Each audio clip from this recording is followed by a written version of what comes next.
10 లక్షల అమౌంట్ ఎక్కువనా తక్కువనా? ఎక్కువనా తక్కువనా? ఎందుకు అడుగుతున్నా అంటే నిన్న నైట్ నాకు మా బిడ్డకు లొల్లి అవుతుంది అన్నాడు. 10 లక్షలు ఫీజు కట్టినా నేను నీకు 10 లక్షలు ఫీజు కట్టినా అంటే మీకు ఎక్కువ అనిపిస్తుందా లేదా? ఎక్కువ అనిపిస్తుందా లేదా? ఓ సెకండ్ జనరేషన్ ఎట్లుంటుందో చూడండి. నాకన్నా హుషారు. నీకు ఒక నెల ఇన్కమ్ కాదు, ఓ కట్టిన అని పెద్ద ఫోన్ కొట్టక. ఇట్లాంటి లైఫ్ ఎట్లా ఉంటది? 10 లక్షలు మీకు ఎక్కువ, ఎందుకంటే మీరు ఇంకా వెస్టేజ్ బిజినెస్ స్టార్ట్ చేయలేదు. ఒకవేళ మీరు వెస్టేజ్ బిజినెస్ స్టార్ట్ చేసి విఎంసీఎం నాలాకైతే 10 లక్షల రూపాయలు ఒక నెలకే వస్తుంది ఇట్లా అకౌంట్లో, కాబట్టి అప్పుడు తక్కువ అవుతుంది. సో ఆ 10 లక్షలు 15 లక్షలు 18 లక్షలు రావాలా మీకు? ఏం చేయాలో నేర్పిస్తాను, చాలా జాగ్రత్తగా వినండి. నేను చేసిన మిస్టేక్స్ మీకు దయచేసి జరగొద్దు, నాకు జరిగిన టైం వేస్ట్ మీకు జరగొద్దని నేను ఓపెన్ గా ఒప్పుకొని మరీ చెప్తున్నాను. సో రెడీయా? రెడీయా? సో నేను ఫస్ట్ మీటింగ్ విన్నా. నాకు గ్రేట్ అప్లయన్స్ అందరితో పేరు పేరున పాదాభివందనాలు and special thank you Gouthampalli sir. నాకు ఈరోజు గొంతు ఎన్నుకోపోతుంది. మాకు ఐ లవ్ చెప్పిన రోజు కూడా ఎన్నుకోపోలే నాకు. ఎందుకంటే వాళ్ళిద్దరు కూడా ఫస్ట్ టైం మాట్లాడుతున్నా నేను. ఒకసారి నా కోసం కాదు, మీకోసమే గట్టిగా క్లాస్ చేయండి.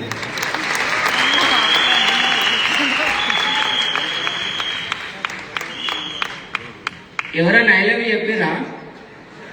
ఆ ఫీలింగ్ ఎట్లుంటుందో చూసిరా? అసలు ఎప్పుడైనా ఫీల్ అయ్యారా మీరు? లవ్ చేసిన తెలుస్తుందా? మీరు లవ్ చేస్తలేరా ఎవరు? ఆ గొంతు ఎండిపోయిన ఫీలింగ్ ఇప్పుడు నాకున్నది ముంగట కూర్చుంటే.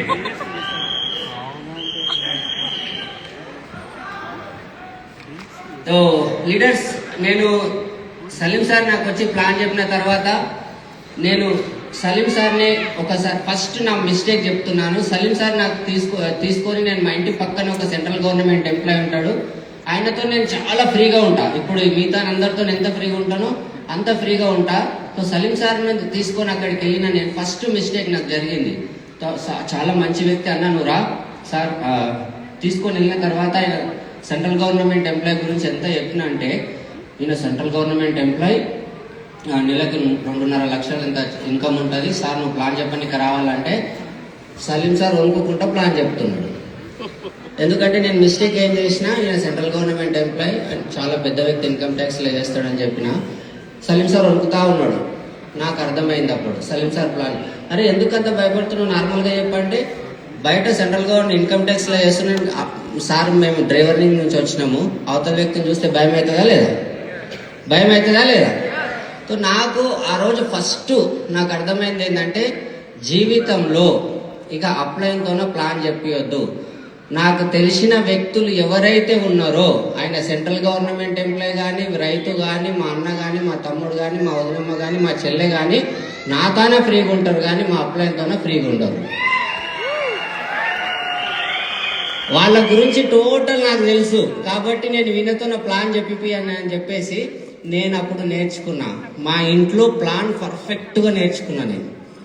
నేను చాలా సార్లు మీటింగ్లలో చెప్పాను, మా భార్యను కూర్చోబెట్టి ప్లాన్ చెప్తే నాకు తలనొప్పి వస్తుందంటే వేరే అబ్బాయికి 50 రూపాయలు ఇచ్చి లేసు థమ్స్అప్ ఆయనకి ఇప్పించి, నేను బాబును, ఆ సెంట్రల్ గవర్నమెంట్ ఎంప్లాయ్ కొడుకే ఆయనకి లేసు థమ్స్అప్ ఇప్పించి ప్లాన్ చెప్తా ఒక 10-15 సార్లు చెప్పినాక అంకుల్ 3వ సారి చెప్పినాడు కూడా, ఆ ప్లాన్ సూపర్ ఉంది అన్నాడు. థమ్స్అప్ అయిపోయింది, అది వెళ్ళిపోవచ్చు. సో ప్లాన్ నేర్చుకున్న తర్వాత నేను ఫస్ట్ ప్లాన్ సింహాచారి సార్ వాళ్ళ ఇంటికి వెళ్ళిన, మా సవిత నాకు సూపర్వైజర్, నేను ప్లాన్ చెప్పనీకి పోతున్నా. నాకు లోపల భయం ఉంది, ఎట్లుందో తెలియదు, కానీ మా సూపర్వైజర్ ఎవరు నాకు తెలియదు, నా డౌన్లైన్ ఆమె నాకు సూపర్వైజర్. అన్న నువ్వు ఇది మంచిగా చెప్పినావు, సలీం అన్న అతను చెప్పినావు, కానీ ఇది మిస్టేక్ చేసినావు అని చెప్పింది. అక్కడ నాకు మైనస్ ఇంకొకటి ఏం కనబడింది అంటే, సలీం సార్ నీట్గా తెల్ల షర్టు నల్ల ప్యాంట్ వేసుకున్నాడు, నేనేమో హాఫ్ షర్టు ఇది కాకి కలర్ ప్యాంట్ వేసుకున్నాను. నాకు ఇప్పటికీ బాగా గుర్తు, చేసిన మిస్టేక్ కదా. సో ఫస్ట్ వన్ అప్లైన్తో ప్లాన్ చెప్పియొద్దు. రెండోది మన డ్రెస్ నీట్గా ఉండాలి. నేను సలీం సార్కి ఏమో రెస్పెక్ట్ ఇస్తూ నేను పోతేనేమో దా తమ్మి కూర్చోయిడా అంటున్నాను, ఆయనేమో సార్ అంటున్నాను, నన్నేమో తమ్మి అంటున్నాను. తమ్ముడు ఎట్లా అంటాడు, సార్నేమో సార్ అన్నారు, నన్ను తమ్ముడు అంటున్నారు అంటే నా డ్రెస్ నార్మల్గా ఉంది, నేను డ్రైవర్ అని ముందే ఒప్పుకున్నా. నాకు లోపల కూడా భయం అవుతుంది, ఇప్పుడు భయం అయినట్టు అప్పుడు కూడా భయం అవుతుంది. సో నేను ఇది కాదని చెప్పేసి మళ్ళీ నేను తెల్ల షర్టు నల్ల ప్యాంటు ఉన్న దాంట్లో నీట్గా రెడీ అయ్యి సేమ్ సలీం సార్ లాగా బ్యాగ్ కొనుక్కున్నా, సేమ్ సలీం సార్ లాగా డెమో కిట్ కొనుక్కున్నా సలీం సార్ని అడిగి.